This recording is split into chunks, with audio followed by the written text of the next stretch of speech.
Selamat datang di channel Ayo Kita Belajar. Bagi teman-teman yang mau mengakses seluruh soal di channel ini, baik soal ganjil ataupun genap, seluruh bidang, matematika, fisika, kimia, biologi, informatika, dan lain sebagainya, teman-teman bisa klik join atau gabung menjadi member channel Ayo Kita Belajar di dekat tombol subscribe. Dan pilih level yang teman-teman inginkan. Halo Sobat Ekonomi, jumpa lagi bersama Kak Kevin dalam video pembahasan OSP Ekonomi tahun 2024.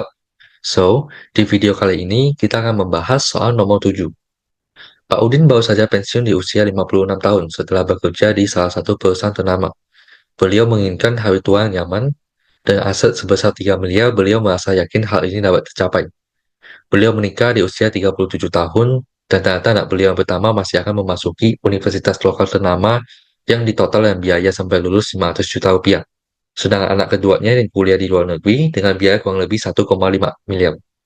Dan ternyata sebagian aset yang 3 miliar tadi itu berbentuk rumah yang ditempati. Melihat hal tersebut, tampaknya sulit untuk bisa hidup nyaman setelah pensiun, walaupun memiliki aset senilai tersebut.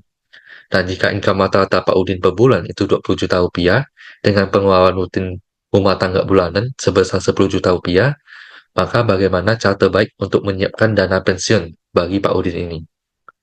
Nah, dari sini bisa kita lihat nih, bahwa income rata-rata Pak Udin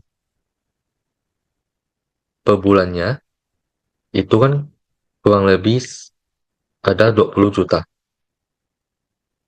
Kemudian pengeluaran per bulannya itu rata-rata ada 10 juta. Ya. Artinya, setiap bulannya Pak Udin masih kurang lebih menyisakan 10 juta yang bisa diinvestasikan.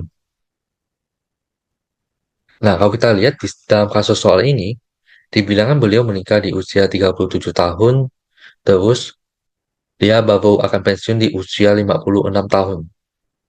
Ya, artinya dia masih mempunyai cukup waktu yang lama selama dia masih bekerja untuk menyisihkan 10 juta ini dalam produk investasi. Artinya dia mempunyai jangka waktu yang panjang sampai dengan usia pensiunnya.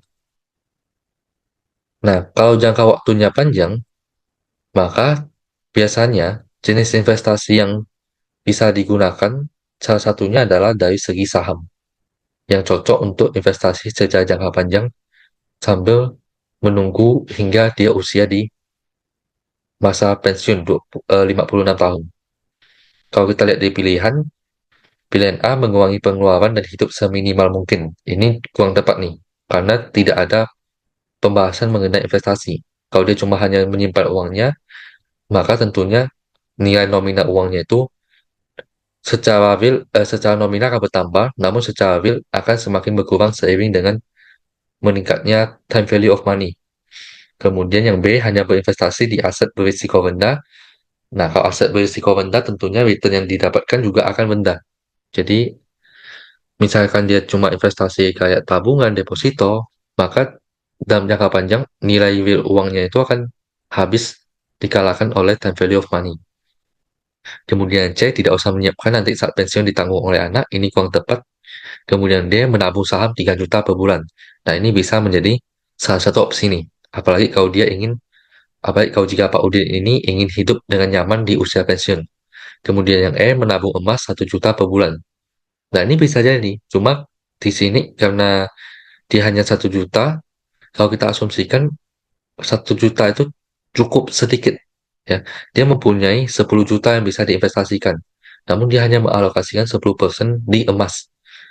Maka dalam jangka panjang, belum tentu uang tersebut akan mencukupi dana pensiunnya. Maka pilihan yang lebih bijak adalah dia menabung saham 3 juta. Ya, kurang lebih sekitar 30% dari alokasi dana yang bisa diinvestasikan dari 10 juta ini. Berarti jawaban tepat untuk soal nomor 7 itu adalah yang D. Oke, sekian untuk pembahasan soal nomor 7. Kita jumpa lagi di pembahasan soal-soal berikutnya.